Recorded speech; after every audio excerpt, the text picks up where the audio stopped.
காஞ்சிபுரத்தில் எல்லோருக்கும் ஒரு வீடுன்றது அவங்க உரிமை, எல்லோருக்கும் ஒரு வாகனன்றது தேவை. இதை ஏற்படுத்தி கொடுக்கறதுக்கான வழிவகையை தாவேக்கா செய்யணும் போது அந்த தேவை புதுச்சேரியில் இருக்க ஒருத்தருக்கு இருக்காதா? இந்த மாதிரியான எல்லாருக்குமான எல்லாமுன்ற அரசியலை பேசுறதுக்கு this is going to be borderless politics. இதுல என்ன border? MCR Pure Cotton Club, formals and casual shirts. Aha, no compromise. Unga side liya, enga side liya. It's a GT promise. GT Holidays, South India's #1 travel brand. ரகங்கள் பலவிதம், ஒவ்வொன்றும் உலகத்தரம். தமிழக உற்பத்தியில் உங்கள் Anuj styles. முக்கியமா சொன்னா பாண்டிச்சேரியில் பேசுற மொழி தமிழ் மொழிங்க.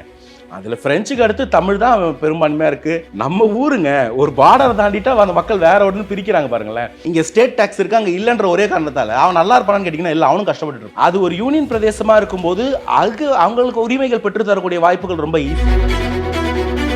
போராட்டம் பண்ணுறது தவறு இல்லை, போலீஸை கடிக்கக்கூடாது அப்படின்லாம் அதெல்லாம் நீங்கள் பார்த்துருப்பீங்க. தப்பு யார் பண்ணாலும் தப்பு தான். பட் இதே தப்புகள் எல்லா கட்சியிலும் இருந்துகிட்டே இருக்கு, நடந்துகிட்டே இருக்கு.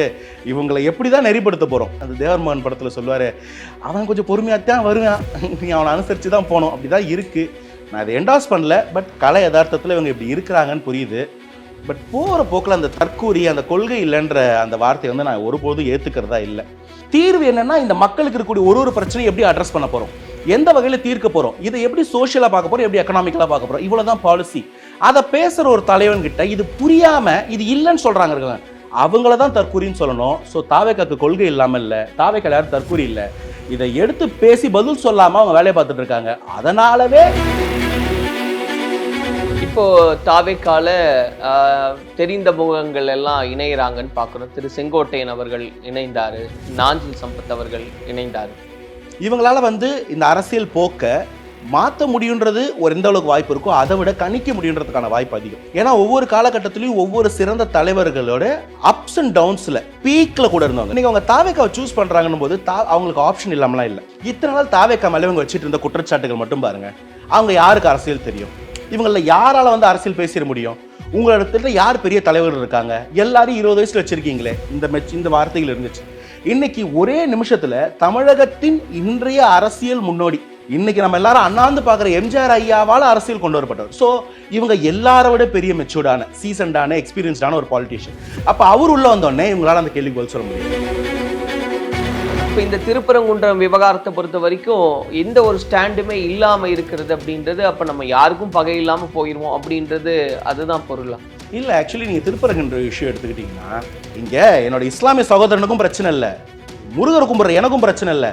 இந்த ஸ்டேட்மெண்ட் இவனுங்களை பாதிக்குமா நம்மளை பாதிக்குமா? அவன் அந்த ஸ்டேட்மெண்ட்டை தான் எதிர்பார்க்குறான். அந்த இடத்துல நம்ம இதுக்கு ஒரு அட்டென்ஷன் கொடுக்கணும், இதை பேசணும். பேசி என்ன பண்ணுவான்? அந்த இடத்துல இருந்து அரசியல் திரும்பும். எந்த தலைவர் பேசினாலும் அந்த தலைவரை சாயம் பூசுவோம். நாளைக்கு நீங்கள் சொன்ன மாதிரி தமிழக வெற்றி கழகம் தான் ஜெயிக்க போகுது, விஜய் அவர்கள் தான் முதலமைச்சர் ஆகிறார் அப்படின்னா, அன்னைக்கு இதே பிரச்சனை வருதுன்னா அன்னைக்கும் மௌனம் காக்குமா விஜய் தலைமையிலான அரசு? கண்டிப்பாக இருக்கு. சமீபத்தில் வந்து சர்வே வந்து தாவேக்கா லீட் எடுக்குது அப்படின்றதெல்லாம், ஆனால் அதெல்லாமே ஏற்புடையதாக இருக்காது அப்படின்ற விஷயங்களையும் சொல்கிறாங்க. என்ன ஒரு கருத்து வச்சாலும் அதுக்கு எதிர்கருத்து அப்படின்றது இருக்குது. டெமோக்ராட்டிக் அலையன்ஸ் என்டிஏவோட தாவேக்கா கிட்டத்தட்ட மோர் தேன் டபுள் காட்டுறாங்க நம்பர்ஸ். பெரும் நம்பர் இழுபறி காட்டுறாங்க. என்டிஏவோட நம்பர் அளவுக்கு இழுபறி காட்டுறாங்க. திமுக கூட்டணி விட சற்றே குறைவா தாவேக்கா தனித்துன்னு காட்டுறாங்க. அப்போ இது எல்லாத்தையும் நீங்கள் ஒரு கோட்டில் அடிக்க பார்த்தீங்கன்னா, TVK is the prime political force, TVK is the number 1 political party in தமிழ்நாடுன்னு எனக்கு புரியுது. இப்போ இது எல்லாத்தையும் நீங்கள் ஒரு கோட்டில் எடுக்குனீங்கன்னா, தாவேக்கா இந்த ரேஸில் ஏதோ ஒரு இடத்துல பெரிய ஒரு ஸ்பியரை கிரியேட் பண்ணிக்கிட்டே வருது, ஒரு ஸ்பெல். இது எப்படி ஆகும்னா, நாளைக்கு திமுகல இருந்து ஒரே ஒரு பார்ட்டி, அது வந்து ஒரு செவரு, அதுல இருந்து நீங்கள் ஒரே ஒரு பெரிய பிரிக்கை உருவினீங்கன்னா அந்த செவரு மலமலன்னு சரிஞ்சும் நடக்குங்க. ஏன்னா 2016 இவங்க எல்லாம் வாக் அவுட் பண்ணி தான் திமுக தனியாக நின்னாங்க. அப்போ அந்த நாள் 26 நடக்காது என்ன நிச்சயம்.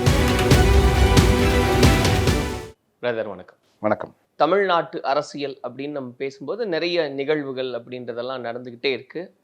அதையும் நம்ம பார்த்துக்கிட்டு இருக்கோம். மீண்டும் தமிழக வெற்றி கழகத்தின் தலைவர் விஜய் அவர்களுடைய மக்கள் சந்திப்பு, ஏன்னா இதுக்கிடையில வந்து உள்ளரங்க நிகழ்வாக நடந்திருந்தது. இப்போ மீண்டும் மக்கள் சந்திப்பு புதுச்சேரியில் நடக்க இருக்கு. ஆனால் நிறைய கட்டுப்பாடுகள் விதிக்கப்படுது அப்படின்றது பார்க்குறோம். ஏன்னா அவர் ஒரு நடிகராக இருந்து அரசியலுக்கு வந்தனால நிறைய கூட்டம் கூடுன்னு, இந்த கட்டுப்பாடுகள் அப்படின்றதே ஒரு அழுத்தத்தை உண்டு செய்யுதுன்னு பார்க்குறீங்களா? கட்டுப்பாடுகளே வந்து அழுத்தம்னு பார்க்குற மாதிரியான கட்சி தாவேக்கா இல்லை. ஆனால் அதீத கட்டுப்பாடுகள், மற்றவங்களுக்கு இல்லாத அளவுக்கு கட்டுப்பாடுகள் விதிக்கப்படும் போது தான் அது வந்து ஏன்னு கேள்வி கேட்குறோம். இந்த சட்டத்தை மீறி, சட்டத்தோட ஒவ்வாமல், ஒத்து போகாமல் வந்து களத்தில் இறங்குற மாதிரி ஆட்கள் எல்லாரும் இல்லை தாவேக்கால 1-2 பேர் நீங்கள் எடுத்துகிட்டு வருவீங்கன்னு எனக்கு தெரியும். ஆனால் அது நம்ம அப்படிப்பட்ட கட்சி இல்லை தாவேக்கா. ஆனால் அந்த இடத்துல வந்து ஒரு நியாயமான ஒரு கட்டுப்பாடுகள் இருந்தால் அதை ஃபாலோ பண்ணுறதுக்கு தான் நாங்களும் இருக்கிறோம். அதை மதிக்கிறதுக்காக தான் காவல்துறையிட்ட ஒரு இடத்துலையும் பெர்மிஷன் கேட்டு, சில இடங்கள் சென்சிட்டிவாக இருக்கும்போது காவல்துறை பெர்மிஷன் கொடுக்குற வரைக்கும் வெயிட் பண்ணுறோம். காவல்துறையோட பெர்மிஷன் மீறி இந்த வரைக்கும் தாவேக்கா எந்த இடத்துலையும் செயல்பட்டதாக நீங்கள் சொல்லவே முடியாது. ஆனால் அதீதமாக ஒரு கட்சிக்கு இருக்கும்போது அதை விட அதிகமாக தாவேக்காவுக்கு ஒரு நெருக்கடி கொடுக்கும்போதோ, அந்த ஈவெண்ட் நடக்காத அளவுக்கு ஒரு கட்டுப்பாடுகள் போடும்போது தான் அதை எடுத்து நாங்கள் வந்து முறையிடுறதா இருக்கு. இல்ல அதுக்கான காரணம் நீங்க சொல்லும்போது அரசியல் அழுத்தமா இருக்கு அப்படின்றது. ஆனா அவங்க தரப்புல சொல்லும்போது வந்து அவர் ஒரு நடிகரா இருந்து வந்திருக்கிறதுனால அதிகப்படியான கூட்டம் கூடும், அதனால கூடுதலான கட்டுப்பாடுகள் இங்க அவசியமாகுது அப்படின்றது ஒரு நியாயமான வாதம் தானே? இல்லை, ஆக்சுவலி இது அப்படிப்பட்ட கட்டுப்பாடுகளே இல்லை. இப்போது நான் ஒரு 4-5 எக்ஸாம்பிள்ஸ் சொல்கிறேன், நீங்களே இதை புரிஞ்சுப்பீங்க. விஜய் சார் அந்த பஸ்ஸில் ஏறி கை காமிச்சிருந்தாருன்னா இந்த கூட்டம் குறைஞ்சிருக்கும், இவ்வளோ பெரிய ஒரு க்ரௌட் பஸ் நடந்திருக்காதுன்னு ஒரு ஆணையத்தோட தலைவர் வந்து முதல்கட்ட ஒரு பதிவு பண்ணுறாங்க. அவர் பஸ்ஸுக்கு மேலே வந்து கையவே காட்டக்கூடாதுன்றது ஒரு கண்டிஷனாக இருந்துச்சு. இது ரெண்டுமே நம்ம எல்லாருக்கும் தெரியும். இந்த கண்டிஷன் ஏன் போடப்பட்டது? ஏன் அவர் ஏஞ்சி நிற்கக்கூடாது, பஸ்ஸுக்கு மேலே வந்து கை காட்டக்கூடாது? காமிச்சிருந்தா கூட்டம் குறையுன்னு சொல்கிறதே ஒரு நம்ம ஆணையம் தான். அப்போ அது ஏன் நடந்தது? அதே போல் நீங்கள் 2வது மாநில மாநாடு நடக்கும்போது பெர்மிஷன் கேட்குறது ஒரு திங்கக்கிழமை, அது ஒரு லாங் வீக்கெண்ட், விநாயகர் சதுர்த்தியை ஒட்டி கேட்குறோம். ஊருக்கு போகிறவங்களாம் கூட அங்கே மாநாடு அட்டன் பண்ணிட்டு ஊருக்கு போகிறதுக்கு வாய்ப்பு இருக்கும். ஆனால் அதை காரணம் காட்டி கொண்டு போயிட்டு அதுக்கு முன்னாடி இருக்கக்கூடிய ஒரு வீக் டே நட்ட நடு வாரத்தில் வைக்கிறது என்ன பர்மிஷன்? ஏன் அன்னைக்கு அங்கே வைக்கணும்? ஏன் ஒரு 2 வீக் டேஸ் மட்டும் தேர்ந்தெடுத்து கொடுத்து இதில் ஒன்று சூஸ் பண்ண சொல்கிறீங்க? இந்த ஒரு விரலை தொட்டு இந்த ஒரு விரலை மட்டும் சூஸ் பண்ணுன்னு சொல்கிறது என்ன நியாயம்? இப்போ இது நடக்கலையா தாவேக்காக்கு? இப்போ இன்னைக்கு கார்த்திகை தீபத்துக்கு பெர்மிஷன் கேட்குறோம். அது கார்த்திகை தீபத்துக்கு 2 நாள் முன்னாடி கேட்டாலும் பரணி தீபம் ஏற்றணும்னு சொல்லி பெர்மிஷன் மறுக்கப்படுது. இப்போ 6ஆம் தேதி கேட்டுக்கிட்டு போறீங்க, பாபரி மஸ்ஜித் இடிப்புன்னு சொல்றாங்க. பாபரி மஸ்ஜித் இடிச்சிடத்திலே பஞ்சாயத்து இல்லை. இன்னைக்கு அதை தமிழகத்தில் சொல்லி ஒரு காரணம் தேடுறாங்கன்னா, தமிழகத்தை நீங்க என்ன மாதிரி ஒரு மாநிலமா சித்தரிக்க ட்ரை பண்றீங்க? என்னைக்காவது இங்க நமக்குள்ள இந்த ஒரு பிளவு இருக்கா? நம்ம எல்லாரும் அண்ணன் தம்பியா பாக்குறோம். இதுக்குள்ள அரசியல் பண்ண ட்ரை பண்றது நீங்க. அதை நாங்க பொறுப்பேற்க கூட இல்ல. ஆனாலும் வழக்கமா ஒவ்வொரு ஆண்டும் அந்த தினம் வரும்போது தமிழகம் முழுக்க பாதுகாப்பு ஏற்பாடுன்றது நடைமுறையில் இருக்கிறது தான். உண்மைதான். அந்த தினம் வந்து அம்பேத்கர் ஐயாவோ சம்பந்தப்பட்ட நாளாவோ இல்ல அம்மையார் ஜெயலலிதாவுடைய நினைவு நாளாவோ மாறுது. இன்னைக்கு வரைக்கும் அந்த பிரச்சனை எங்க இருக்குதுன்னு நான் கேட்கிறேன். அதை காரணம் காட்டி தமிழகத்துல எந்த செயல்பாடுகளையும் நடத்தாம பார்த்துக்கிட்டு இருக்கீங்கன்னா, இத்தனை ஆண்டுல நீங்க என்னதான் இன்டெலிஜென்ஸ் கேதர் பண்ணிருக்கீங்க, என்னதான் நல்லிணக்கம் கொண்டு வந்திருக்கீங்க? கேள்வி ஒண்ணு. தவிர இந்த டேட்ல கேட்கலங்க, தாவேக்கா கேட்கல. கார்த்திகை தீபத்துக்கு முன்னாடி கேட்டீங்க, அது 2 நாள் தள்ளி வீக்கெண்ட்ல கேட்டுறாதீங்கன்னு ஒருத்தர் ஓடி வந்து நிற்கிறார் நடுவில். இதுக்கு என்ன காரணம்னு கேட்குறேன். நீங்க சொன்னீங்க இல்லையா ஒரு கட்டுப்பாடுகள் நியாயமாக தான் இருக்குன்னு. இப்போ நான் சொன்ன இதெல்லாம் சும்மா ஒரு எக்ஸாம்பிள். அது விநாயகர் சதுர்த்தி வந்தாலும் தாவேக்கா வரக்கூடாது, கார்த்திகை தீபம் வந்தாலும் தாவேக்கா வரக்கூடாது, ஒரு பாபரி மஸ்ஜித் இடுப்பு தினமாக இருந்தாலும் தாவேக்கா வரக்கூடாதுன்னா தாவேக்காக்கு நீங்கள் என்ன காரணம் வச்சுருக்கீங்க? அந்த நாட்களில் எந்த இடத்துலையும் அரசியல் ஈவெண்ட்ஸ் நடக்கலையா? எந்த தலைவர்களும் மக்களை சந்திக்கலையான்னு கேட்டால் கிடையாது. மற்ற கட்சிகள் சந்திக்கும் போது இவ்வளோ நெருக்கடி கொடுக்குறீங்களா? நாளை காலையில் ஈவெண்ட் இன்னைக்கு சாயந்தரம் வரைக்கும் பெர்மிஷன் இழுத்தடிக்கிறீங்களா? கிடையாது. சரி, எல்லாத்தையும் விடுங்க. எல்லாருக்கும் பொதுவாக ஒரு எஸ்ஓபி, அந்த எஸ்ஓபிக்கு வந்து ஒரு ஆன்லைன் போர்ட்டல் கேட்குறோமா? அதை செய்யறதுல என்ன பிரச்சனை?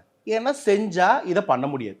ஒருதலை பட்ச சார்பாக ஒருத்தருக்கு மட்டும் நீங்கள் வந்து வன்மத்தை கக்க முடியாதுன்றதுனால அதை பண்ணாமல் அதை இழுத்தடிச்சிக்கிட்டு இருக்கு. இதுக்கு நீங்கள் வேறு என்ன விளக்கம் கொடுக்க முடியும்? அப்போ இது எல்லாத்தையும் வச்சு பார்க்கும்போது தாவேக்காக்கு ஒரு அதீத கட்டுப்பாடுன்றதை தாண்டி அதீத நெருக்கடி கொடுக்க தான் பார்க்குறீங்க. அது உங்களின் அச்சத்தின் வெளிப்பாடு. இதனால் வந்து தாவேக்கா சுருங்கிட போதா இல்லை மக்கள் மனதிலிருந்து நீங்கிட போதான்னு கேட்டால் அதெல்லாம் ஒன்றும் கிடையாது. ஜனநாயகத்துக்கு விரோதமாக நீங்கள் இருக்கீங்கிறது மக்கள் இன்னும் பட்டவர்த்தனமாக பார்க்குறாங்க. அதை பண்ணாதீங்கன்னு தான் நான் சொல்றேன். இப்போது கரூருக்கு பிறகாக மீண்டும் மக்கள் சந்திப்பா இது நிகழது பொதுவெளியில் அப்படிங்கும்போது என்னெல்லாம் பேச போறார் அப்படின்ற ஒரு எதிர்பார்ப்பு இருக்கு. முதல்ல மீண்டும் தாவேக்காவினுடைய பயணம் சூடுபிடிக்க போகுது அப்படின்றத பார்க்குறோம். எந்த அளவில் இருக்க போகுது அப்படின்னு பார்க்குறீங்க? இல்லை, ஆக்சுவலி தாவேக்காவின் கள செயல்பாடுகள் தொடர்ந்து நடந்துக்கிட்டே தான் இருக்குது. அது நீங்கள் வந்து மக்களுக்கான ஆர்ப்பாட்டங்களாக இருக்கட்டும், போராட்டங்களாக இருக்கட்டும், இல்லை மக்களை சென்று வீடுதோறும் சந்திக்கிறதா இருக்கட்டும், இல்லை எஸ்ஐஆர் அந்த ப்ராசஸில் மக்களுக்கு அசிஸ்ட் பண்ணதாக இருக்கட்டும், தாவேக்காவின் செயல்பாடுகள் இருந்துக்கிட்டே இருக்குது. விஜய் சார் மக்களை நேரடியாக சந்திக்கக்கூடிய ஈவெண்ட்ஸ் அதுவும் வேறு வேறு விதத்தில் நடந்துட்டு இருந்தது. கரூர் மக்களை சந்திச்சதாக இருக்கட்டும், இல்லை காஞ்சிபுரத்தில் வந்து மக்களை வந்து உள்ளரங்களை சந்திச்சதாக இருக்கட்டும். ஸோ மக்கள் சந்திப்பு நிகழ்ந்துட்டு தான் இருக்குது. ஒரு அரசியல் செயல்பாடாகவே மக்கள்கிட்ட கம்யூனிகேட் பண்ணி நம்ம வந்து என்ன மாற்றத்தை 26 தேர்தலில் என்ன மாற்றத்தை நிகழ்த்த போகிறோம் அப்படின்றது கரூருக்கு அப்புறமா திரும்ப வந்து ஒரு ரீஸ்டார்ட், ஒரு ரீஇனிஷியேஷன் மாதிரி ஒரு ப்ரோக்ராம் அப்படி தான். பட் தாவேக்காவின் செயல்பாடுகள் நடந்துகிட்டே இருக்கு. பாயிண்ட் என்னன்னா, தாவேக்காவின் செயல்பாடை வந்து மக்கள் ரொம்ப அதீதமாக எதிர்பார்க்குறாங்க. அவங்க எப்படி செயல்பட போறாங்க, என்ன சொல்ல போறாங்க, நம்ம இது வரைக்கும் எப்படி எப்படிலாம் ஏமாந்துருக்கோன்றதை தாவேக்கா சொல்லுவாங்க, நம்ம எதெல்லாம் இழந்திருக்கோன்றது தாவேக்காவால கேட்க போறோம், ஃபியூச்சர் தாவேக்கா தான் நம்ம ஆள போறாங்கன்னா அவங்க கிட்ட இருந்து என்ன எதிர்பார்க்கணும் அப்படின்ற ஒரு பெரிய எதிர்பார்ப்பு மக்கள்கிட்ட இருக்கு. இன்ஃபேக்ட் அது மீடியாவிலேருந்து அரசியல் விமர்சகர்கள் எல்லாருக்குமே இருக்கு. ஸோ அப்படி ஒரு ஈவெண்ட் நடக்கும்போது அது வந்து ரொம்ப உற்று நோக்கப்படுகிறது. என்ன சொல்ல போகிறாங்க, இவங்க என்ன மாற்றத்தை கொடுக்க போகிறாங்க, என்ன டிஃப்ரென்ஸ் இருக்க போகுதுன்னு. ஸோ அதுதான் இந்த ஒரு ஈர்ப்புக்கு காரணம். மக்கள் சந்திப்பு அரசியல் வழியில் 2026 தேர்தல் எப்படி அணுக போகிறோம், என்னென்னலாம் இவங்க விட்டு கொடுத்துருக்காங்க, அதெல்லாம் எப்படி சரி பண்ண போகுது தாவேக்கா, அப்படி தான் இருக்கு. இப்போ புதுவை அடுத்து ஈரோடு அப்படின்லாம் அட்டவணை தயாராகிட்டு இருக்குன்னு பார்க்குறோம். ஏற்கனவே கரூர் அந்த பெருந்துயர் நடக்கக்கூடாதது ஒன்று நடந்தேறிடுச்சு. அதை மீண்டும் நடந்துடவே கூடாதுன்றதுல எவ்வளோ ஜாக்கிரதையாக இருக்காங்க? இல்லை, அது முன்னாடியே நம்ம பேசியிருக்கோம். ஃபர்ஸ்ட் அண்ட் ஃபார்மோஸ்ட் வந்து பெரும்பாலும் வந்து ரோட் ஷோக்களுக்கு போகிறதில்ல. அதுக்கு தேவையான அந்த எஸ்ஓபியும் கிளியர் ஆகலை, முன்னாடியே சொல்லியிருந்தோம். ஸோ பொதுக்கூட்டங்களாக அந்த மேடைகள் அமைச்சு இல்லை மேடை போன்ற இடங்கள்லேருந்து மக்களை அட்ரஸ் பண்ணுறது தான் பாயிண்ட். இரண்டாவதாக வந்து காவல்துறை மேலே மட்டும் மொத்த பாரத்தையும் போடாமல் மொத்த நம்பிக்கையும் வைக்காமல் அதற்காக ஒரு தொண்டர் அணி, மகளிர் அணி, இளைஞர் அணி, இவங்க எல்லாரையுமே வந்து பாதுகாக்கக்கூடிய வெற்றி கழகத்தின் பாதுகாப்பு படை, இவங்க ட்ரெயின்டு டீம், காவல்துறையினரால் ஃபாலோ பண்ணப்பட்ட ப்ரோட்டோகால்ஸ், ரிட்டையர்டு சீனியர் அஃபிஷியல்ஸ்லாம் வந்து ஒரு ப்ரோட்டோகால்ஸ் கொடுத்து ட்ரைனிங் கொடுத்து அந்த ட்ரைனிங்கை வந்து எல்லா தொகுதியில் இருக்கக்கூடிய டீம்ஸ்க்கும் கொண்டு போய் சேர்த்து அந்த டீம்ஸை ஒரு ப்ராப்பராக ஒரு ஆர்கஸ்ட்ரேட் பண்ணியிருக்காங்க. இப்போ ஃபார் எக்ஸாம்பிள் இதுக்கு முன்னாடி ஒரு ஈவெண்ட் நடக்கும்போது யாரோ ஒரு பையன் ஆர்வ மிகுதியில் ஒரு மரம் மேலே ஏறுறான், ஒரு போஸ்டர் கம்பத்து மேலே ஏறுறான், இல்லை ஒரு டிரான்ஸ்ஃபார்ம் மேலே ஏறுறான்னா அவன் பண்ணுறது தப்புன்னு 98 விழுக்காடு பேருக்கு தெரியும். யார் அவனுக்கு இறக்குறதுன்ற ஒரு ரோல் தெரியாது, அவன் யாருக்கு கட்டுப்படுவான்னு தெரியாது. இன்றைக்கி அந்த ப்ரோட்டோகால் அங்கே இருக்குது. அதற்கு ஒரு தொண்டர் அணி, அவங்களுக்கு மேலே ஒரு பாதுகாப்பு படைன்னு இருக்கும்போது தே வில் அட்ரஸ் இட். அதை தான் வந்து காஞ்சிபுரத்தில் டெமான்ஸ்ட்ரேட் பண்ணி பார்த்தாங்க. அந்த தொண்டர் அணி தான் வந்து அந்த ஈவெண்ட்டை நடத்துனாங்க. So that was successful. அது இப்போ வெளியரங்களுக்கு வரும்போது எப்படி இருக்க போகுதுன்றது பார்க்க போகிறோம். பட் அஃப்கோர்ஸ் அசிஸ்டன்ஸ் காவல்துறையிலேருந்து இருக்கோம். இது போன்ற ஒரு அதீதமான கூட்டங்கள் கட்டுப்படுத்த விடாமல் காவல்துறை மேலே நிறைய ஃபெயிலியர்ஸ் இருக்கதா பார்க்கப்பட்டது. இப்போ காவல்துறை மட்டும் நம்பாமல் நம்ம கொஞ்சம் முக்கால்வாசி வேலை கையில் எடுத்துப்போன்னு பார்க்குறாங்க. அது மாதிரி இதுக்கப்புறம் எதுவும் நடக்காதுன்னு நம்புகிறோம், நடக்கக்கூடாதுன்னு வேண்டிக்கிறோம். இப்போ நாளைக்கு அவர் புதுவையில பேசுறதுனால அவர் பேச போற அரசியல் தமிழகத்தின் அரசியலா இல்ல புதுவையின் அரசியலான்னு கூட கேள்வி இருக்குன்றாங்க. ஏன்னா ஒரு ஜேர்னலிஸ்ட் கிட்ட நான் பேசும்போது அவர் எதை பேசுறாருன்றது நம்ம முதல்ல கவனிக்கலாம் அப்படின்னாரு. அப்போ அதுலயே ஒரு கன்ஃபியூஷன் எனக்கு அதுக்கப்புறம் தான் வந்தது. இல்லை, ஆக்சுவலி மக்களை பிரித்து பார்க்கறதுன்னு ஒரு ப்ராப்ளத்துக்குள்ளே இருக்கிறாங்க மெஜாரிட்டியானவங்க. நீங்கள் சொல்லக்கூடிய ஆகச்சிறந்த சீனியர் ஜேர்னலிஸ்ட்லாம் கூட அவங்க வந்து புதுவைன்னு எப்படி பார்க்குறாங்கன்னா அது என்ஆர்சியோட ப்ராப்ளம், தமிழகம்னா அது வந்து டிஎம்கேயோட ப்ராப்ளம். நாளைக்கு வந்து நீங்கள் ஆந்திர பிரதேஷில் ஒருத்தருக்கு ஒரு பிரச்சனை, இல்லை ஆந்திராவில் தமிழர்களுக்கு ஒரு பிரச்சனை எப்படி யோசிப்பாங்கன்னா அது வந்து தெலுங்கு தேச பார்ட்டியோட ப்ராப்ளம். இங்கே அடிப்படையில் மக்களை எல்லாரையும் பொதுவாக ஒன்றா மதம், மொழி, இனம்னு பிரிக்காமல் எல்லோருக்கும் நன்மை செய்யணுன்ற ஒரு பிறப்போக்கும் எல்லா உயிருக்கும்ன்ற கோட்பாடே புரியாமல் இருக்கிறது தான் இங்கே பிரச்சனை. அது புரிதலோட ஒரு தலைவன் வரும்போது அந்த தலைவன் வந்து ஒரு கேஸ்ட், ரிலீஜன், இன்ஃபேக்ட் லாங்குவேஜ் நியூட்ரலான ஒரு தலைவனாக இருக்கும்போது அவர் யாரையும் பிரித்து பார்க்கல, யாரும் அவரை பிரித்து பார்க்கல, எல்லாருக்கும் அவர் தலைவர், எல்லாரும் அவருக்கான மக்கள். இந்த புரிதல் தாவேக்காக்கு இருக்குது. இன்ஃபேக்ட் தாவேக்காக்கு மட்டும்தான் இப்போ அது இருக்குன்னு நான் நினைக்கிறேன். ஸோ நீங்கள் ஒரு வளர்ச்சி பாதையை நோக்கி ஒரு மக்களை கொண்டு போகணும், ஒரு மக்களின் வாழ்வாதாரத்தை நீங்கள் என்ஷூர் பண்ணணும். இப்போ அடிப்படையில் கேட்குறேன், காஞ்சிபுரத்தில் எல்லோருக்கும் ஒரு வீடுன்றது அவங்க உரிமை, எல்லோருக்கும் ஒரு வாகனன்றது தேவை. இதை ஏற்படுத்தி கொடுக்கறதுக்கான வழிவகையை தாவேக்கா செய்யணும் போது அந்த தேவை புதுச்சேரியில் இருக்க ஒருத்தருக்கு இருக்காதா? நாளைக்கு தமிழகத்தை தாண்டி கேரளாவில் இருக்காதா? இந்த மாதிரியான எல்லாருக்குமான எல்லாமுன்ற அரசியலை பேசுறதுக்கு this is going to be borderless politics. இதில் என்ன பார்டர்? உங்களுக்கு பிரிச்சுக்கணும்னா பிரிச்சுக்கங்க, அந்த மொழி பேசணும்னு வச்சு இங்கே கிண்டுங்க, இங்கே இருக்கிறவன்னு வச்சு அங்கே தூண்டுங்க. அப்படி பிரித்து பார்க்காத ஒரு தலைவன் வரும்போது தான் அந்த பாலிடிக்ஸ் வந்து மக்கள் ஆட்சியா, மக்களை ஒருத்தனுக்கு ஒருத்தனை வந்து ஜாதி, மொழி, மதம் வச்சு கிண்டி விடாமல் மூட்டி விடாத ஒரு சமூக நல்லிணக்கத்துக்கான அரசியலாக இருக்கும்னு நான் பார்க்குறேன். அதனால் எனக்கு இதில் எந்த பிரிவுனும் தெரியல. முக்கியமாக சொன்னால் பாண்டிச்சேரியில் பேசுகிற மொழி தமிழ் மொழிங்க. அதில் ஃப்ரெஞ்சுக்கு அடுத்து தமிழ் தான் பெரும்பான்மையாக இருக்குது. நம்ம ஊருங்க ஒரு பார்டரை தாண்டிட்டா அந்த மக்கள் வேற ஒன்று பிரிக்கிறாங்க பாருங்களேன். அதுதான் இவங்களுடைய ப்ராப்ளம். இவங்களுக்கு புரியாது. மக்கள் எல்லாரும் ஒன்னா பார்க்குற பொதுவான மேடையாக தான் இருக்க போது இல்லை. பாண்டிச்சேரிக்கான பிரத்யேகமான தேவைகள் இருக்கு, பாண்டிச்சேரிக்கான பிரத்யேகமான வாக்குறுதிகள் இருக்கும். அது ஒரு யூனியன் பிரதேசமாக இருக்கும்போது அவங்களுக்கு உரிமைகள் பெற்று தரக்கூடிய வாய்ப்புகள் ரொம்ப ஈஸி. மத்தியிலிருந்து வரக்கூடிய ஷேர் ஜாஸ்தி, ஸ்டேட் டேக்ஸ் கம்மி. ஸோ அங்கே நீங்கள் பார்க்கக்கூடிய பெர்செப்ஷன் மாறும். பட் மக்கள் நல்லிணக்கம்னு வரும்போது அதில் பிரிவினை ஒன்றும் கிடையாது. அங்கே இருக்கக்கூடிய ஒரு கடைக்கோடி மக்களுக்கும் ஒரு அடிப்படையான சிட்டிசனுக்கும் அவனோட உரிமைகள் எல்லாம், அவனோட வாழ்வாதாரம் பூர்த்தியாக இருக்குன்னு பார்த்தீங்கன்னா இருக்காது. இங்கே ஸ்டேட் டேக்ஸ் இருக்கு, அங்கே இல்லைன்ற ஒரே காரணத்தால் அவன் நல்லா இருப்பான்னு கேட்டிங்கன்னா இல்லை, அவனும் கஷ்டப்பட்டு இருப்பான். அவனுக்குமான நல்ல அரசியல், அவனுக்குமான நல்வாழ்வு ஒரு அரசியல் பேசுனா அந்த அரசியல பிரிவினை இல்லை அப்படின்னு நான் சொல்றேன். பட் அங்கே கூடிய பாலிசிலையோ இல்லை நாளைக்கு வரப்போற மேனிஃபெஸ்டோ டிஃபரன்ஸ் இருக்கும். பட் எல்லாரும் ஒன்றுன்ற பார்வை எப்போ வரும்னு தான் நான் கேட்குறேன். ஸோ அதை ஒட்டி தான் இருக்க போகுது அந்த பேச்சு அப்படின்றது. அண்டு இப்போ தாவேக்கான தொடர்ச்சியாக அந்த விமர்சனங்கள் வந்துகிட்டே தான் இருக்கு, குறிப்பா தற்கொலை அப்படின்ற அந்த சொல்லாடல் அப்படின்றது. இப்போ அதுக்கான விளக்கம் திமுக மேடையிலேயே கொடுக்கப்பட்டது அப்படின்னு விஜய் அவர்கள் சொன்னார். இது ஆச்சரியக்குறி அப்படின்றதெல்லாம். ஆனால் அதெல்லாம் கடந்து கூட நடக்கக்கூடிய சில நிகழ்வுகள் பார்க்கும்போது ஒரு கொள்கை இல்லை. இப்போ கூட ஒரு வீடியோ நம்ம பார்க்குறோம், கிட்டத்தட்ட அந்த கூட்டத்தில் வந்து தாவேக்காவை சேர்ந்த ஒரு தம்பி வந்து பாஞ்சு போய் அட்டாக் பண்ணுறது, கிட்டத்தட்ட ஒரு ஜாம்பியா மோடில் ஒரு மாறி நின்னதெல்லாம் பார்க்குறோம். அப்போது எங்கே அவங்க சொன்னதெல்லாம் உண்மையாயிடுச்சோ அப்படின்ற ஒரு பார்வை வந்துடுது இல்லையா? இல்லை, நான் வந்து அந்த பையன் செஞ்சதை வந்து நான் எந்த இடத்துலையும் வந்து சப்போர்ட் பண்ணலை.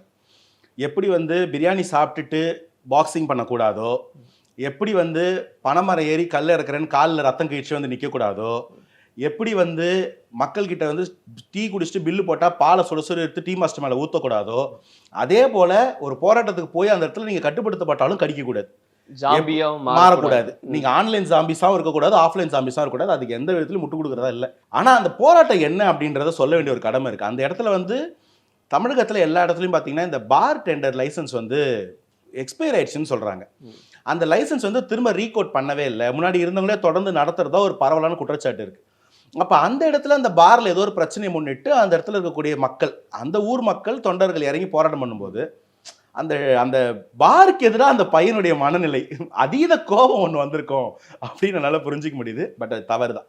நான் அதை எந்த இடத்துல என்டாஸ் பண்ணல. யாரோ கமெண்ட்ல போராட்டம் பண்றது தவறு இல்லை, போலீஸை கடிக்க கூடாது அப்படின்லாம் அதெல்லாம் நீங்க பார்த்துருப்பீங்க. அதான் சொல்றேன், இது வந்து இது மாதிரி வந்து சமூக பொதுமக்கள் மேலேயே இந்த மாதிரியான வன்முறைகள் பல இடங்களில் கட்டப்படுத்தப்படுது. இது ஒரு கொஞ்சம் ஆர்வத்தில் மிகுதி, கொஞ்சம் புரியுற மாதிரி சொல்லணும், கொஞ்சம் ஆர்வக்கோளாறாக தான் செயல்பட்டார். அதை நான் என்டாஸ் பண்ணுறதா இல்லை. தப்பு யார் பண்ணாலும் தப்பு தான். பட் இதே தப்புகள் எல்லா கட்சியிலும் இருந்துகிட்டே இருக்கு, நடந்துகிட்டே இருக்கு. இவங்களை எப்படி தான் நெறிப்படுத்த போறோம்? இந்த இத்தனை ஆண்டு கால திராவிட அரசியல்ல, சுயமரியாதை அரசியல்ல இப்படி ஒரு பெருமளவு கூட்டம் இங்கே உருவாக்கப்பட்டிருக்கு. அதுங்க இருக்கிறாங்க, கண்டுக்கலாம் நான் சொல்ல மாட்டேன், உருவாக்கப்பட்டிருக்கு. அரசியல் புரியாமையோ போதாமையோ ஒரு பப்ளிக் டெக்கோரம்னா என்ன இது புரியாம தான் இருக்கான். அது நீங்கள் காலேஜ் போகிற பசங்க ட்ரெயினில் கத்தி எடுத்து தீச்சிட்டு போகிறதா இருக்கட்டும், பஸ்ஸில் போகிறவன் பஸ் மேலே நின்று டான்ஸ் ஆடுறதா இருக்கட்டும், ட்ரிபிள்ஸ் போகிறது, ராங் ரூட்டில் போகிறது, இது எல்லாமும் சேர்ந்து தான் இங்கே வளர்க்கப்பட்டிருக்கும். இங்கே வந்து நம்ம மேலே வந்து அதிகாரத்தை கட்டவிழ்க்கிற அளவுக்கான ஒரு தோரணை வந்து நமக்கான பொறுப்புகளையும் ஒழுக்கத்தையும் சொல்லிக் கொடுக்கறதுல இல்லை. அது கல்வி சிஸ்டம்லேயே இல்லை. ஸோ இது கொஞ்சம் டைம் எடுக்கும்.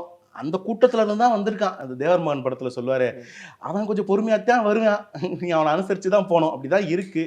நான் அதை என்டாஸ் பண்ணல. பட் கலை யதார்த்தத்தில் இவங்க இப்படி இருக்கிறாங்கன்னு புரியுது. பட் போகிற போக்கில் அந்த தற்கூரி, அந்த கொள்கை இல்லைன்ற அந்த வார்த்தையை வந்து நான் ஒருபோதும் ஏற்றுக்கிறதா இல்லை. இங்கே அடிப்படையில் அரசியல் புரிதலே இல்லாத ஒரு தலைவர்களே அப்படி தான் இருக்கிறாங்கன்னு நான் பார்க்குறேன். ஒரு 2 மினிட்ஸ் எடுத்துக்கிறேன். பாலிடிக்ஸை பொறுத்த வரைக்கும் பாலிடிக்ஸ் வந்து ஒரு சிந்தனையிலிருந்து தான் உருவாகும். இப்படி தான் இந்த எவல்யூஷன் நடந்திருக்கு இத்தனை ஆயிரம் காலமாக. ஒரு தாட் ப்ராசஸ் ஒன்று இருக்கும், இந்த மக்கள் இப்படி இருக்கணும், இப்படி இருந்தால் நல்லா இருப்பாங்க அப்படின்னு. அந்த தாட் வந்து ஒரு கோட்பாடு, ஒரு தியரியாக மாறும். அந்த தியரியில் வந்து இதெல்லாம் நான் கொடுக்கணும், இதெல்லாம் நான் இந்த மக்களுக்கு இருக்கணும், பிறப்புக்கும் எல்லா உயிருக்கும் எல்லாருக்கும் எல்லாமுன்ற மாதிரியான சிந்தனைகள் தியரியாக கோட்பாடாக வரும். அதுக்கு எப்படி வழி பண்ணலாம் அப்படின்னு தோணும்போது தான் அது ஒரு ஐடியாலஜியாக, ஒரு சித்தாந்தமாக உருவாகி நான் வந்து லிபரல் ஃபார்மில் கொண்டு போக போகிறேன், இல்லை நான் சோஷியலிஸ்ட்டாக இருக்க போகிறேன், நான் டெமோக்ரஸி பேச போகிறேன், இல்லை நான் மொனார்க்கியில் எல்லாம் கொடுக்க போகிறேன்ற ஒரு சித்தாந்தம் வரும். அந்த சித்தாந்தம் தான் நாளடைவில் ஃபிலாசபியாக, ஒரு கவர்மெண்ட் ஃபார்மாக, ஒரு தத்துவமாக மாறும். அந்த தத்துவத்தை முன்னெடுத்து போகிறவங்களுக்கு தான் ஒரு அரசியலில் கொள்கை தெரியும். அந்த கொள்கையை நீங்கள் ஆட்சிக்கு வர வரைக்கும் பிரின்சிபல்ஸ்னு சொல்லுவாங்க. நாளைக்கு ஆட்சிக்கு வந்த பிறகு பாலிசி, அதுதான் லாவாக மாறும். அதுதான் இந்த மக்களை ஆட்சி பண்ணும். இதுதான் அரசியல் அடிப்படையில். இன்னைக்கு நீங்கள் பேசக்கூடிய இந்த தாவேக்காக்கு கொள்கை இல்லைன்னு சொல்கிறவங்களாம் போய் கேளுங்களேன், உங்கள் கொள்கை என்னென்ன? திராவிடிசம், இந்தியன் நேஷனலிசம், தமிழ் நேஷனலிசம் சொல்லுவாங்க. ஐயா, இதெல்லாம் பேசிக்கலி ஐடியாலஜி, சித்தாந்தங்கள். உங்கள் கொள்கை என்ன? ஆட்சிக்கு வர வரைக்கும் உங்கள் பிரின்சிபல் என்ன? ஆட்சிக்கு வந்தால் உங்கள் பாலிசி என்னன்னு கேளுங்களேன். தற்கூரின்னு. ஐயா, நீங்கள் தான் தற்கூரி. லாஜிக்கே இல்லாமல் பேசாதீங்க. நீங்கள் பேசுறது சித்தாந்தம். நான் பாலிசிக்கு வந்து நிற்கிறேன். இந்த பாலிசி எப்படி இருக்கணும்னா, ஒவ்வொரு பிரச்சனைக்கும் அந்த இஷ்யூ பேஸ்டாக ஒரு தீர்வு இருக்கணும். ஒரு காலத்தில் லெஃப்ட் ரைட்னு இருந்துச்சுன்னு சொல்லுவாங்க, இன்னைக்கு அப்படியே இல்லை, எல்லாம் பிளெண்ட் ஆகி சென்ட்ரிசத்துக்கு வந்துகிட்டு இருக்கு. லெஃப்ட் பேசுறவங்க கூட ரைட்ல வந்து ஒரு கொள்கை எடுத்துக்கிறான், ரைட்டிஸ்டா இருக்கக்கூடிய ஒரு எக்ஸ்ட்ரீமிஸ்ட் கூட லெஃப்ட்ல இருக்கக்கூடிய ஒரு டெமோக்ரஸி எடுத்துக்கிறான், இல்லாட்டி வந்து ரைட்ஸை பேசுறான். ஸோ இது வந்து நீங்க வந்து ஒரு மாதிரி பிளெண்ட் ஆகி எவால்வ் ஆயிடுச்சு. இன்னைக்கு நீ வந்து டோன்ட் ரீஇன்வென்ட் த வீல்னு சொல்லுவாங்க. இன்னும் போய் தாட்ஸ் பேசு, தியரி பேசுனா லூஸு. இன்னைக்கு பேச வேண்டியது பாலிசி. இங்க மக்களுக்கான அரசியல்லாம் வந்துருச்சு. அந்த நீ என்ன டெமோக்ரஸி மாத்த போறியா? அதிபராக போறியா? நெய்தல் படையை கட்டிட்டு போய் துப்பாக்கி பிடிக்க போறியா? அதெல்லாம் ப்ராக்டிகலி நாட் பாசிபிள். தீர்வு என்னன்னா, இந்த மக்களுக்கு இருக்கக்கூடிய ஒரு பிரச்சனையை எப்படி அட்ரஸ் பண்ண போறோம், எந்த வகையில தீர்க்க போறோம், இதை எப்படி சோஷியலா பார்க்க போறோம், எப்படி எக்கனாமிக்கலா பார்க்க போறோம், இவ்வளவுதான் பாலிசி. அதை பேசுற ஒரு தலைவன் கிட்ட இது புரியாம இது இல்லைன்னு சொல்றாங்க, அவங்கள தான் தற்கூரின்னு சொல்லணும். ஸோ தாவேக்காக்கு கொள்கை இல்லாம இல்ல, தாவேக்கா யாரும் தற்கூரி இல்லை. இதை எடுத்து பேசி பதில் சொல்லாம அவங்க வேலையை பார்த்துட்டு இருக்காங்க. அதனாலவே இவங்கெல்லாம் அறிவாளி ஆயிட மாட்டாங்க. கண்ணாடியை பார்த்து சொல்லுங்க இந்த தற்கூரின்ற வார்த்தை தான் நான் சொல்றேன். இப்போ தாவேக்கால தெரிந்த முகங்கள் எல்லாம் இணையறாங்கன்னு பார்க்குறோம். திரு செங்கோட்டையன் அவர்கள் இணைந்தாரு, நாஞ்சில் சம்பத் அவர்கள் இணைந்தாரு. அது எந்த அளவுக்கு பலம் சேர்க்கும் அப்படின்றது சொல்லுங்க. ஆனா எதிர்பார்வையில பார்க்கும்போது அந்த அளவுக்கு பெருசா அதெல்லாம் பிரயோஜனப்படாதுங்க. அவரு பல கட்சி மாறி வந்திருக்காரு. இவரு அதிமுகவில் இடம் கிடைக்கலன்றதுனால இன்னைக்கு இங்க வந்திருக்காரு. இன்னும் விஜய் முதலமைச்சராக்கெல்லாம் இவங்க வரல. இப்படியான பேச்சுக்கள்லாம் இருக்கு. அது எப்படி பார்க்க? இல்லை, முதல்ல வந்து அந்த மாதிரி முகங்கள் உள்ள வரதை நான் எப்படி பார்க்குறேன்னா, இவங்கெல்லாம் கொஞ்சம் பொலிட்டிக்கலி மெச்சூர்ட், இவங்கெல்லாம் வந்து பொலிட்டிக்கலி சீசன்டு பாலிட்டிஷியன்ஸ். இவங்களால வந்து இந்த அரசியல் போக்க மாற்ற முடியுன்றது ஒரு எந்த அளவுக்கு வாய்ப்பு இருக்கோ அதை விட கணிக்க முடியுன்றதுக்கான வாய்ப்பு அதிகம்.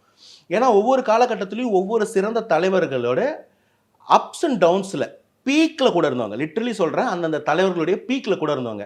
ஐயா செங்கோட்டையன் எடுத்திங்கன்னா அம்மையார் ஜெயலலிதாக்கும் சரி, எம்ஜிஆர் ஐயாக்கும் சரி, எடப்பாடி ஐயாவோட பீக்கில் கூட இருந்தவர். நாஞ்சில் சம்பத் ஐயா எடுத்திங்கன்னா திமுக ரிஜுவினேஷனில் ஆரம்பித்து, மதிமுகவோட இன்ஸ்டிகேஷனில் ஆரம்பித்து எல்லா இடத்துலையும் பீக்கில் இருந்தவர். ஆனால் அவங்களோட ரோல் வித்தியாசமாக இருந்துச்சு. ஸோ இவங்களுக்கான பொலிட்டிக்கல் மெச்சூரிட்டி விஷன்றது இருக்கும். இன்றைக்கி அவங்க தாவேக்காவை சூஸ் பண்ணுறாங்கன்னும் போது அவங்களுக்கு ஆப்ஷன் இல்லாமலாம் இல்லை, அதை முதல்ல பார்க்கணும். செங்கோட்டையன் ஐயா வரைக்கும் அந்த டிபேட்டில் நம்மளே உட்காந்துருந்தோம். அவர் எங்கே போகிறாருன்ற கால் எப்படி ஃபாலோ பண்ணிட்டு இருந்தாங்க மீடியா. அவர் அறிவாலயத்துக்கு வந்துட்டாருன்னு கேட்ட திறந்து வச்சு பார்த்துட்டு இருந்தது உண்மை. அப்போ வந்து உங்களுக்கு அவர் மேலே அவ்வளோ பெரிய ஒரு ஈர்ப்பு இருக்குது, அவரோட தேவை இருக்குன்னா, அப்படி அவர் வரலன்னும் போது தாவேக்காக்குள்ளே போனால் அவரை டீமீன் பண்ணுறது என்ன அர்த்தம்? சரி, அப்படி தான் நீங்கள் வந்து செங்கோட்டையன் ஐயாவில் ஒரு பெரிய மாற்றம் வர வைக்க முடியாதுன்னா, அவர்கிட்ட கற்றுக்கிட்ட அவரை விட ஜூனியராக இருக்க பல தலைவர்களை அஇஅதிமுகவில் இருந்து இழுக்க வேண்டிய அவசியம் என்ன வந்துச்சு? இப்போ ஐயா செங்கோட்டையனுக்கு இல்லாத மெச்சூரிட்டி ஐயா மனோஜ் பாண்டியனுக்கு இருக்கு, அன்வராஜ் ஐயாவுக்கு இருக்குன்னு சொல்றது எப்படி இருக்குன்னா, இவங்களை நான் குறைச்சி மதிப்பிடலை, ஆனால் நீங்கள் செங்கோட்டையன் ஐயா உங்ககிட்ட வரலன்ற ஒரே காரணத்தால் நீங்கள் வந்து வன்மத்தை கக்கிற மாதிரி இருக்கு. நீங்கள் திரு நாஞ்சில் சம்பத் எடுத்துக்கிறீங்க, அவர் 4 கட்சியில் இருந்தார், கரெக்டு. ஆனால் 5 கட்சியில் இருந்த ஒருத்தர் தானே நீங்கள் கரூர் தளபதியாக சொல்கிறீங்க. இதுக்கு முன்னாடி மற்ற கட்சியில் இருந்தவங்களை கூப்பிட்டுட்டு வந்து இங்கே அமைச்சராக்கிறதோ, இல்லை இன்னைக்கு ஆகச்சிறந்த வலுவோட இருக்கு திமுக, பெரிய வலுவோட இருக்கு கூட்டணின்னு சொல்லும் போதும் திமுக எதிர்ப்புலேயே வரந்தவங்களை உள்ள சேர்க்கறதுக்கும் என்ன லாஜிக்?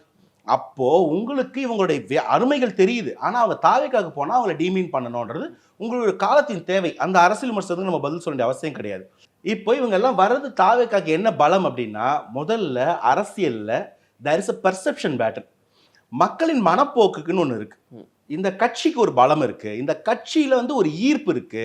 அந்த ஈர்ப்பு என்னென்ன பண்ணும் அப்படின்றத அந்த பர்செப்ஷன் பேட்டர்ல அடிப்படையா. இத்தனை நாள் தாவேக்கா மேலே இவங்க வச்சுட்டு இருந்த குற்றச்சாட்டுகள் மட்டும் பாருங்க.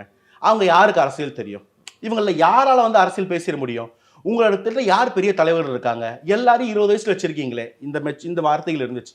இன்னைக்கு ஒரே நிமிஷத்துல தமிழகத்தின் இன்றைய அரசியல் முன்னோடி மோஸ்ட் சீனியர்னு சொன்னா நான் ஐயா செங்கோட்டையன் தான் சொல்லுவேன். எடப்பாடியாரை விடவும் முதல்வர் விடவும் வயசுல மூத்தவர். இவங்க 2 பேரும் எலெக்ஷனை பார்க்கறதுக்கு முன்னாடியே சட்டசபைக்குள்ள போனவர். இன்னைக்கு நம்ம எல்லாரும் அண்ணாந்து பார்க்குற எம்ஜிஆர் ஐயாவால் அரசியல் கொண்டு வரப்பட்டவர். ஸோ இவங்க எல்லாரை விட பெரிய மெச்சூர்டான, சீசன்டான, எக்ஸ்பீரியன்ஸ்டான ஒரு பாலிட்டிஷியன். அப்போ அவர் உள்ள வந்தோடனே இவங்களால அந்த கேள்விக்கு பதில் சொல்ல முடியாது. இப்போ ஒரு திராவிட சித்தாந்தத்தை உள்வாங்கி மற்ற பேச்சாளர்கள் லெஃப்ட் ஹேண்ட்ல டீல் பண்ற அளவுக்கு ஒரு டாப் ஸ்பீக்கரா இருக்காருன்னா, தாவேக்கால பேச ஆள் இருக்கா? அங்க கள செயல்பாளர்கள் கூப்பிட்டு பேச்சு போட்டு நடத்திட்டு இருந்தீங்கன்னா, இப்ப எல்லா மேடையிலும் பேசின ஒருத்தர் இங்க போய் நிக்கிறாருன்னு போது உங்களுக்கு இப்ப எப்படின்னா, ஆமா பேசிட்டா, இது எல்லாமே வந்து தாவேக்காவை வலுப்படுத்துன்றதை தாண்டி மக்கள் மனதில் இருக்கக்கூடிய அந்த பெர்செப்ஷன், செங்கோட்டையன் ஐயா போயிட்டா இருப்பா, நாஞ்சில் சம்பத்தில் உள்ள போயிட்டா இருப்பா, ஸோ தாவேக்கா ஏதோ ஒன்று சாதிக்க போகுதுன்ற நம்பிக்கை அவங்களுக்கு ஏற்படும் போது மக்கள் மனங்களில் அந்த நம்பிக்கை இன்னும் அதிகமாகும். இதோட நீட்சி தான் கூட்டணியில் யார் இருக்கான்னு கேட்டுகிட்டே இருப்பாங்க. இப்போ கூட்டணியிலேருந்து காங்கிரஸ்லேருந்து ஒரு முக்கியமான தலைவர் போய் பார்த்த உடனே அவர் தானா காங்கிரஸ் தானான்னுவாங்க. நாளைக்கு காங்கிரஸ் கூட்டணிக்கு போயிட்டா கூட காங்கிரஸ்லாம் ஒன்றுமே இல்லைங்க, நாங்கள் கொடுத்த சீட் வச்சு இப்படியே சொல்லுவாங்க, இதே வார்த்தையை சொல்லுவாங்க. ஸோ இவங்களுக்கு எப்படியாவது அவங்களோட ஃபேஸ் டென்ட் ஆகிறத இருந்து காப்பாற்றிக்கணும், ஆகிற டென்ட் டேமேஜை குறைச்சிக்கணும், முட்டு கொடுக்கணும்னு சொல்லுவாங்களா, அதுதான் நடக்குது. ஸோ இதெல்லாம் வந்து பப்ளிக்கில் எடுபடாது. மக்கள் என்ன பார்ப்பாங்கன்னா, இந்த தலைவன் இந்த பெல்ட்டில் ஸ்ட்ராங் ஹோல்டு, இவ்வளோ எக்ஸ்பீரியன்ஸ்டு, இதுக்கப்புறம் அந்த வார்த்தையை நீங்கள் சொல்ல முடியாது. மெச்சூர்டாக பாலிட்டிஷியன்ஸ் யாராக இருக்காங்களா, அப்பா நம்பர் 1 நீங்கள் தான்ப்பா இருக்கு, உங்களுக்கு பேச தெரியுமா, பார்த்துக்க நம்பர் 1 நீங்கள் தான் இருக்குன்னு போது, if number 1 சூசஸ் a party, that party is number 1 நான் மீன். இப்போ இந்த சர்வே எல்லாம் பார்க்குறோம், சமீபத்தில் வந்து சர்வே வந்து தாவேகா லீட் எடுக்குது அப்படின்றதெல்லாம், ஆனால் அதெல்லாமே ஏற்புடையதாக இருக்காது அப்படின்ற விஷயங்களையும் சொல்கிறாங்க. என்ன ஒரு கருத்து வச்சாலும் அதுக்கு எதிர்கருத்து அப்படின்றது இருக்குது. அப்போ அந்த சர்வேஸ் எல்லாம் அப்படின்றத எப்படி பார்க்குறீங்க? இல்லை, ஆக்சுவலி அந்த சர்வேஸ் வந்து நானும் பெரும்பாலும் வந்து இந்த ப்ரீ போல்ஸ் எல்லாம் நம்புற ஆள் கிடையாது. ஆனால் அந்த ப்ரீ போல் போஸ்ட் போலில் வந்து ஒரு மெசேஜ் இருக்கும். அந்த மெசேஜ் வந்து ரீட் பிட்வீன் த லைன்ஸ் அப்படின்னு சொல்லுவாங்க. லைனில் மட்டும் கிடையாது, அதுக்குள்ளே ஏதோ ஒரு கருத்து பொதிஞ்சிருக்கு அப்படின்னு. ஃபர்ஸ்ட் அண்ட் ஃபார்மோஸ்ட் வந்து இந்த சர்வே, அதுவும் அது இன்டெலிஜென்ஸ் சர்வே நான் எப்படி பார்க்குறேன்னா, கிட்டத்தட்ட TVK is the prime political force அப்படின்றத அவங்க பார்க்குறாங்க, உணர்றாங்க. அதைத்தான் அவங்க வேறு ஃபார்மில் நமக்கு விளக்குறாங்களோ அப்படின்னு என்னால் புரிஞ்சிக்க முடியும். ஒரு பக்கம் டெமோக்ராட்டிக் அலையன்ஸ் என்டிஏவோட தாவேகா கிட்டத்தட்ட மோர் தேன் டபுள் காட்டுறாங்க நம்பர்ஸ். பெரும் நம்பர் இழுபறி காட்டுறாங்க, என்டிஏவோட நம்பர் அளவுக்கு இழுபறி காட்டுறாங்க. திமுக கூட்டணி விட சற்றே குறைவாக தாவேகா தனித்துன்னு காட்டுறாங்க. அப்போ இது எல்லாத்தையும் நீங்கள் ஒரு கோட்டில் அடிக்க பார்த்தீங்கன்னா, TVK is the prime political force, TVK is the number 1 political party in தமிழ்நாடுன்னு எனக்கு புரியுது. ஏன்னா இந்த கூட்டணி இப்படியே திமுக எலெக்ஷன் போகிறாங்கன்னு கேட்டிங்கன்னா தட்ஸ் $1 million கொஸ்டின். தாவேகா இப்படியே கூட்டணி இல்லாமல் போகிறாங்களான்னு கேட்டிங்கன்னா அதுவும் ஒரு பெரிய $1 million கொஸ்டின். இந்த என்டி அலையன்ஸ் இந்த நிலைமைக்கு தாண்டி இப்படியே இருக்குமா? If this is going to be ground reality, why would BJP choose ADMK or ADMK choose BJP? தோக்கிறதுக்கு எதுக்கு இந்த கூட்டணி யோசிப்பாங்கல்ல. அப்போ அந்த இழுபறி இருக்குன்னா அந்த இழுபறிகள் எங்கே நிலவுது, அங்கே யாருக்கு அப்பர் ஹேண்ட் இருக்கு? இப்போ இது எல்லாத்தையும் நீங்கள் ஒரு கோட்டில் எடுக்குனீங்கன்னா, தாவேகா இந்த ரேஸில் ஏதோ ஒரு இடத்துல பெரிய ஒரு ஸ்பியரை கிரியேட் பண்ணிக்கிட்டே வருது, ஒரு ஸ்பெல். இது எப்படி ஆகும்னா, நாளைக்கு திமுகலேருந்து ஒரே ஒரு பார்ட்டி, அது வந்து ஒரு செவரு, அதில் வந்து நீங்கள் ஒரே ஒரு பெரிய பிரிக்கை உருவினீங்கன்னா அந்த செவரு மலமலன்னு சரிஞ்சிடும். அந்த செவரு சரியும் போது அந்த ஒரு பார்ட்டி தாவேகா கூட வரும்போது அந்த பர்செப்ஷன் பேட்டில் தாண்டி real battle this will give a very big edge. So இது வந்து தாவேகா தனித்து நின்றாலே இந்த பர்செப்ஷன் பேட்டில்லையே அறுதி பெரும்பான்மையை நோக்கி போகும். ஏன்னா இன்னும் 6 மாத காலம் இருக்குது, இன்னும் எலெக்ஷன் அனௌன்ஸ் ஆகலை, கூட்டணிகள் மாறலை, கோட் ஆஃப் கண்டக்ட் கூட வரலை. அது வரும்போது யோசிச்சு பாருங்க, இன்னைக்கு திமுக கூடவே இருப்போம், ஆட்சியில் பங்கு கேட்க மாட்டோம்னு சொல்றவங்களுக்கு கூட ஏன் தாவேகாவை சூஸ் பண்ணக்கூடாதுன்னு தோணாதா? இப்போ வளரணும்னு நினைக்கக்கூடிய தாவேகா காங்கிரஸ்க்கோ, அங்கீகாரம் பெறணும்னு நினைக்கக்கூடிய மதிமுகக்கோ, இல்லை ஆட்சியில் அதிகாரத்தில் பங்கு பெறணும்னு நினைக்கிற விசிகாக்கோ தாவேகா ஏன் ஒரு வயபிள் ஆப்ஷனாக இருக்காது? நமக்கே இது புரியுதுன்னா ஏன் அவங்களுக்கு புரியாது? அப்போ அவங்களுக்கான நாள் வரும்போது they will claim something big from DMK. நடக்கலைன்னா தே வில் வாக் அவுட். நடக்குங்க, ஏன்னா 2016 இவங்க எல்லாம் வாக் அவுட் பண்ணி தான் திமுக தனியாக நின்னாங்க. அப்போ அந்த நாள் 26 நடக்காது நின்றுச்சு. ஸோ இது எல்லாத்தையும் நீங்கள் ஒரு கோட்டில் அடிக்க பாருங்க. 2026 தேர்தல் இஸ் ஆல்ரெடி தேர். அதை இன்னும் இவங்களுக்கு புரிய வைக்கிறதுக்கும் நம்ப வைக்கிறதுக்கும், ஏன்னா இவங்க கையில் மொத்த ஊடகமும் இருக்குது, இது அப்படியே கொண்டு போவாங்க. எலெக்ஷனுக்கு முன்னாடி நாள் சாயந்தரம் வரைக்கும் கூட எப்படி 2024 பாஜக வந்து 400 சொல்லிட்டு கடைசியில் மெஜாரிட்டி கூட வராமல் போனாங்க, அந்த மாதிரி ஒன்று பண்ணுவாங்க. இவங்க வந்து அந்த பிக்கஸ்ட் பார்ட்டியாக கூட இவால்வ் ஆக முடியாது. That will be TVK. அப்படி தான் அந்த இடத்துல ஒரு ஷார்ட்டேஜ் இருந்துச்சுன்னா அந்த இடம் எப்படி ஒர்க் ஆகுன்ற பாருங்க. That is going to create that magical அசம்பிளின்னு நான் சொல்லிட்டு இருக்கேன், அந்த மேஜிக்கல் கேபினெட். ஸோ இப்போ இவ்வளோ ஒரு தாக்கத்தை ஏற்படுத்திக்கிட்டு இருக்கு, நேரடியாக வெளியே வந்து மக்களை சந்திக்காட்டியும் கூட இவ்வளோ விஷயங்கள் நடந்துக்கிட்டே தான் இருக்குது. தாவேகாவுக்கு மக்கள் மத்தியில் வரவேற்பு இருந்துக்கிட்டே இருக்குனாலும் அப்படின்னு நீங்கள் சொல்கிறீங்க. ஆனால் இப்போ இந்த திருப்பரங்குன்றம் விவகாரத்தை பொறுத்த வரைக்கும் எந்த ஒரு ஸ்டாண்டுமே இல்லாமல் இருக்கிறது அப்படின்றது, அப்போ நம்ம யாருக்கும் பகை இல்லாமல் போயிடுவோம் அப்படின்றது அதுதான் பொருளா? இல்லை, ஆக்சுவலி நீங்கள் திருப்பரங்குன்ற விஷயம் எடுத்துக்கிட்டிங்கன்னா, அந்த கோவிலில் வந்து விளக்கேற்றணும்னு ஒரு சாரார் கேட்குறாங்க, ஏற்றக்கூடாதுன்னு அரசாங்கம் வந்து தடுக்குது. என் கேள்வி என்னென்னா, அந்த ஊர் மக்களில் ஒரு பிளபிசைட் கண்டக்ட் பண்ணி இத்தனை பேர் இந்த சாமி கும்பிட்றவங்க ஏற்றணுன்றாங்க, இத்தனை பேர் இந்த சாமி கும்பிட்றவங்க வேணான்னு சொல்கிறாங்கன்னு ஒரு கவர்மெண்ட்டால் ஒரு பிளபிசைட் போக முடியாதுங்க. இன்றைக்கி இருக்க டெக்னாலஜியில் அடிப்படையில் ஒரு சர்வே முடியுமா? ஏன் அதுக்கு போக மாட்டீங்க? காரணம் என்னென்னா, அந்த ஊர் மக்களுக்கோ இல்லை உண்மையிலே பக்தியில் சாமி கும்பிட்றனுக்கோ இந்த பாகுபாடு பிரச்சனைலாம் இல்லை. நான் வந்து எப்படி வந்து கார்த்திகை தீபத்துக்கு சாமி கும்பிட்றனோ அதே பக்தியோடு நான் நோன்பு கஞ்சி வாங்கி குடிப்பேன், அதே பக்தியோடு நான் நியூ இயர்க்கோ கிறிஸ்மஸ்க்கோ சர்ச் போவேன். எனக்கு 3 சாமியும் பிரித்து பார்க்க தெரியாது. இதுதான் தமிழ்நாட்டோட மெஜாரிட்டி பாப்புலேஷனே. நீங்களும் அப்படி தான், பார்க்குறவங்களும் அப்படி தான். ஆனால் ஒரு ஃப்ரிஞ்ச் எலமெண்ட், ஒரு கொஞ்சம் பேர், ஒரு ஹேண்ட்ஃபுல் ஆஃப் பீப்புள் இந்த இடத்துல நாகராஜ் சோழன் அந்த காமெடியில் பார்த்துருப்பீங்க, ஊரில் வந்து உங்களுக்கு ஓட்டு போட மாட்டாங்க. ஏன்? நான் எதுவுமே பண்ணலையடா, ஏதாவது பண்ணாதான்டா ஓட்டு போடுவாங்க. என்னடா ஆச்சு, ஏன் மறந்துட்டீங்க? சண்டையில் விட்டடிச்சு மறந்துட்டாங்கண்ணா. அப்போது சண்டை போட்டாலாம் மறந்துடுமான அந்த ஜோக்கு எனக்கு இன்னும் வந்து போயிட்டு இருக்கு. அப்போ இந்த இடத்துல ஏதாவது ஒரு பிரச்சனை வந்தால் யாருக்கு லாபம்? யாருக்கு இங்கே சரிஞ்சுக்கிட்டு இருக்கோ, யார் இங்கே வீக்காக இருக்கீங்களோ, இல்லை யாருக்கு இங்கே டெபாசிட் இல்லையோ அவங்களுக்கு லாபமா? அப்போ அந்த லாபத்தை இவங்க உற்பத்தி பண்ணுறதுக்கோ இல்லை அறுவடை பண்ணுறதுக்கோ இதை பண்ண மாட்டாங்கன்னு நம்ம ஏன் நினைக்கக்கூடாது? அப்போ அப்போஸ் பண்ணணும் இல்லையா? யார? அந்த 150 பேரை, ஒரு பக்கம் ஒரு 50 பேர், இன்னொரு பக்கம் ஒரு 100 பேர், இந்த 150 பேர் அப்போஸ் பண்ணி அமைதியா மத நல்லிணக்கத்தோட சமூக நல்லிணக்கத்தோட எல்லா சாமியும் ஏத்துக்கிற இந்த சகோதரத்துவத்தோட இருக்கிற இந்த மக்களை நம்ம ஏன் இரிட்டேட் பண்ணணும்? இங்க என்னோட இஸ்லாமிய சகோதரனுக்கும் பிரச்சனை இல்லை, முருகர் கும்பிட்ற எனக்கும் பிரச்சனை இல்லை. இந்த ஸ்டேட்மெண்ட் இவனுங்களை பாதிக்குமா நம்மளை பாதிக்குமா? அவன் அந்த ஸ்டேட்மெண்ட்டை தான் எதிர்பார்க்குறான். அந்த இடத்துல நம்ம இதுக்கு ஒரு அட்டென்ஷன் கொடுக்கணும், இதை பேசணும். பேசி என்ன பண்ணுவான்? அந்த இடத்துல இருந்து அரசியல் திரும்பும். எந்த தலைவர் பேசினாலும் அந்த தலைவரை சாயம் பூசுவான். இல்லை, இன்னைக்கு பேசல, நாங்கள் வந்து இதை இன்னும் பெருசாக்க விரும்பல, அமைதி காக்குறோன்னே எடுத்துக்கலாம். நாளைக்கு நீங்கள் சொன்ன மாதிரி தமிழக வெற்றி கழகம் தான் ஜெயிக்க போகுது, விஜய் அவர்கள் தான் முதலமைச்சர் ஆகிறார் அப்படின்னா அன்னைக்கு இதே பிரச்சனை வருதுன்னா அன்னைக்கும் மௌனம் காக்குமா விஜய் தலைமையிலான அரசு? கண்டிப்பாக இருக்காது.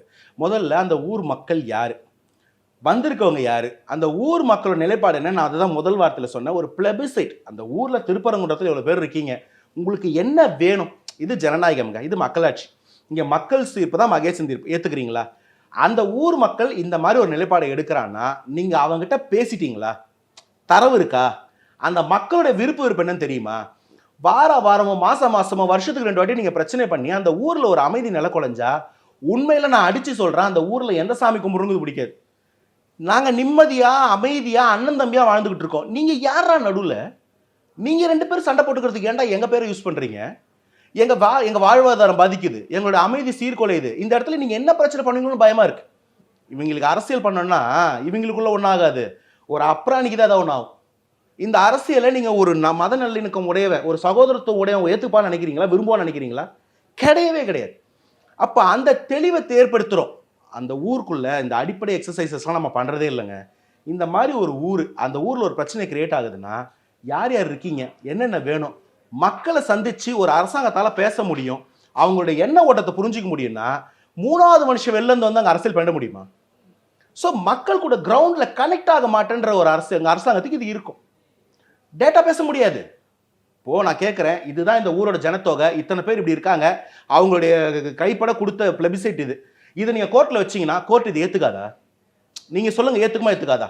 அவங்க 2 பேருமே இதை வேணான்னு சொல்கிறாங்க யுவர் ஆனர். 2 பேருமே இந்த நாளில் வச்சுக்கலாம்னு சொல்கிறாங்க யுவர் ஆனர். இவங்களெல்லாம் வெளியே அனுப்புங்க யுவர் ஆனர். முடியுமா முடியாதா? கோர்ட்டுக்கிட்ட கொடுக்கறதுக்கு உங்ககிட்ட டேட்டா இல்லையே. அப்போ இது வந்து கன்ஃபியூஷனை கிரியேட் பண்ணுது. அப்போ அதை யார் உண்டு பண்ணுறா, யார் ஊட்டுறா, யார் அதை ஊட்டச்சத்து ஏற்றி அரசியல் ஆதாயம் தேடுறா, அதை யார் அறுவடை பண்ண பார்க்குறான்னா மக்களுக்கு தெரியும். அவங்க 2 பேரும் நீங்கள் மதிக்காதீங்க, இக்னோர் பண்ணுங்க, ஜஸ்ட் இக்னோர் தெம். அவங்க நெகட்டிவிட்டி இவங்களை இக்னோர் பண்ணுங்க. நம்ம சாமி நம்ம எப்படி கும்பிட்டாலும் நம்மளை பார்த்துக்கும். நீ வீட்டு வாசலில் விளக்கேற்றினாலும் அதே மரியாதை கொடுக்கும். நீ நோன்பு கஞ்சி குடித்தாலும் உன்னை மதிக்கும். நீ பஞ்சாமிரத்தை திரும்பி அவன்கிட்ட கொடுத்தாலும் உன்னை காப்பாற்றும். நம்ம சாமிக்கு இந்த பாகுபாடு இல்லை. அந்த தெளிவு இருக்கிறவனுக்கு எதுக்கு ஸ்டேட்மெண்ட் கொடுக்கணும், அந்த தெளிவு இருக்கிற ஒரு தலைமை எதுக்கு இதுக்கு போய் பதில் சொல்லணுன்றதான் என். இன்னும் அடுத்தடுத்து அரசியல் நிகழ்வுகள் நடக்க தான் போகுது, அது குறித்து நம்ம பேச தான் போகிறோம். என்ன நடக்குது அப்படின்னு பொறுத்திருந்து பார்த்து நம்ம பேசலாம். நன்றி. Thanks. MCR Pure Cotton Club, formals and casual shirts. No compromise. உங்க சைடுலயும் எங்க சைடுலயும். It's a GT promise. GT Holidays, South India's #1 travel brand. ரகங்கள் பலவிதம், ஒவ்வொன்றும் உலகத்தரம். தமிழக உற்பத்தியில் உங்கள் அனுஜ் டைல்ஸ்.